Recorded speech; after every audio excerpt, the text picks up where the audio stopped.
नमस्कार, सी न्यूज़ भारत देख रहे हैं आप। मैं हूं अखिलेश पांडे। वक्त हो चुका है न्यूज़ आर का। खबर उन्नाव से है, जहां विश्व शांति सेवा समिति के तत्वावधान में विश्व प्रसिद्ध कथावाचक ठाकुर देवकी नंदन महाराज ने आज उन्नाव में प्रियाकांत जू मंदिर निर्माण के लिए भूमि पूजन किया। वृंदावन के बाद उन्नाव में भव्य और दिव्य बांके बिहारी जी का मंदिर बनेगा। मंदिर निर्माण के लिए सदर विधायक पंकज गुप्ता ने 8 बीघा जमीन दान की है। भूमि पूजन में ठाकुर देवकी नंदन महाराज के साथ सदर विधायक और उनकी पत्नी भी भूमि पूजन में शामिल हुई। विश्वविख्यात कथावाचक ठाकुर देवकी नंदन महाराज ने कहा कि विश्व शांति सेवा समिति के तत्वावधान में उन्नाव सदर से बीजेपी विधायक पंकज गुप्ता और जन सहयोग से प्रियाकांत जू मंदिर का निर्माण उन्नाव में हो रहा है, जिसका कार्य शुरू हो गया है। आपको बता दें कि उन्नाव में 7 दिवसीय विश्वविख्यात कथावाचक ठाकुर देवकी नंदन महाराज की कथा चल रही है। मीडिया से बातचीत में ठाकुर देवकी नंदन महाराज ने दिल्ली के श्रद्धा कांड को लेकर बड़ा बयान देते हुए कहा कि आफ्ताब जैसे लोग सनातनी बेटियों का विनाश करना चाहते हैं, उनकी यही मंशा है। ऐसे व्यक्ति को ऐसी सजा मिले जो अपराधियों में एक उदाहरण बने। उन्होंने कहा कि मुकदमे में फास्ट सुनवाई हो, जेल में मेहमान नवाजी, खाना खिलाने की बजाय जल्द ही सजा दी जाए। समाज में कानून का भय होना चाहिए, तभी ऐसी घटनाएं थमेंगी। ठाकुर देवकी नंदन महाराज से वक्फ बोर्ड को लेकर जब सवाल किया गया तो उन्होंने कहा कि मैं किसी बोर्ड के विषय में नहीं बात करूंगा। मुझे नहीं पता है कि वो करते क्या हैं, मुझसे अच्छा आप जानते हैं कि वो क्या करते हैं, उनका उद्देश्य क्या है। मैं उनके विषय में कुछ नहीं बोलना चाहता। हम तो बस अपने सनातन बोर्ड की बात करते हैं। अगर सनातन बोर्ड होगा तो सनातन के माध्यम से मानवता बचेगी, मानवता बचेगी तो पूरा विश्व बचेगा। इसके अतिरिक्त पत्रकारों के सवालों के जवाब में उन्होंने क्या कुछ कहा, आइए आपको सुनाते हैं। अब आप लगातार सनातन बोर्ड की मांग कर रहे हैं, तो सरकार से क्या बोर्ड को लेकर भी कार्रवाई होनी चाहिए? अगर सनातन बोर्ड मैं किसी के बोर्ड के विषय में बात करूंगा नहीं, मुझे नहीं पता वो करते क्या हैं, और आप मुझसे ज्यादा अच्छा आप जानते हैं वो क्या करते हैं, उनका उद्देश्य क्या है। मेरा ही जज, मेरा ही वकील, मेरा ही सब कुछ, तो ये तो कहीं न्याय नहीं होगा।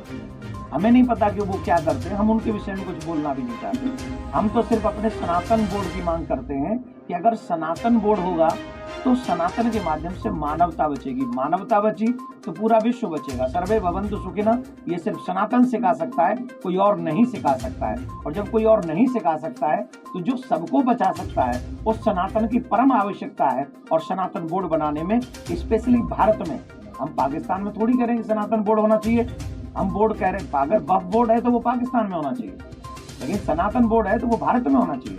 ये भारत, अगर हम चाहते हैं कि सनातन बोर्ड हो तो अवश्य सनातन बोर्ड हो, जिससे हम अपने बच्चों को अच्छी शिक्षा, अच्छी दिशा और अच्छी ज्ञान उनको हम लोग दे सकें। अभी हाल ही में केस देखने को मिल रहा है, आफ्ताब मंदिर को बनने के लिए।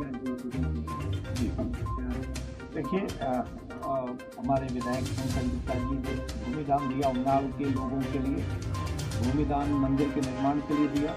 और हमारे विधायक जी ये चाहते हैं कि यहाँ पर एक भव्य मंदिर निर्माण हो और उस मंदिर के साथ साथ हमारे युवाओं को संस्कृति का प्रचार हो। जिस तरीके से युवाओं के लिए बहुत परम आवश्यक है संस्कृति, सनातन, तो सनातन की जो प्रचार विचार है वो मंदिरों से होगा और वो संस्कार जो है वो हमें देने ही है। तो इसलिए यहाँ पर एक बहुत भव्य, जैसे 24 में राम मंदिर का निर्माण होगा, तो हम चाहेंगे कि मंदिरों से ही सनातन का प्रचार होता है, तो यहाँ बहुत जल्दी एक भव्य मंदिर का निर्माण उन्नाव में हो।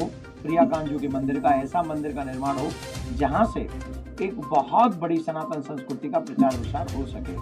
वैसे भी आज आप लोग बहुत बड़ी संख्या में आए हैं, तो हम तो एक और प्रार्थना करना चाहेंगे सरकार से कि एक सनातन बोर्ड की गठन होना चाहिए। सनातन बोर्ड, तमाम बोर्ड हैं हमारे भारत में, लेकिन सनातन बोर्ड ऐसा होना चाहिए जो हमारे बच्चों को चरित्रवान बनाए, जिसमें हम लोग रामायण का पाठ अपने बच्चों को पढ़ा सकें, जिसमें हम लोग अपने गीता का ज्ञान देकर अपने बच्चों को, उनको अपने माता पिता का वफादार बना सकें। जैसे वो बड़े होकर अपने माता पिता को कैसे सम्मान देना चाहिए, उनकी भावनाओं का क्या कद्र करना चाहिए, समाज में किस तरीके से जीवन जीना चाहिए और हमें क्या करना चाहिए और क्या नहीं करना चाहिए, ये सारी चीज़ें हम लोग अपने सनातन परंपराओं के माध्यम से, रामायण के माध्यम से, गीता के माध्यम से, भागवत के माध्यम से जान सकते हैं।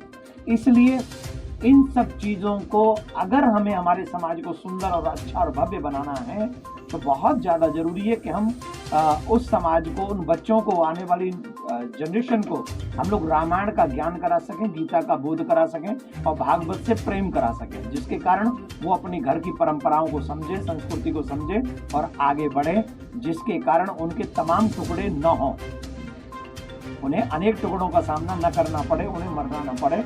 इसलिए हम हमारे बच्चों के लिए सनातन बोर्ड की परम आवश्यकता है। वक्फ बोर्ड की बात करें तो वक्फ बोर्ड पर क्या है, किस तरीके से आगे? मैंने अपनी राय आपको अपनी कथा के माध्यम से बोली है। आप लोगों, आप सब हैं पत्रकार बंधु हैं, आप सबने सुना है।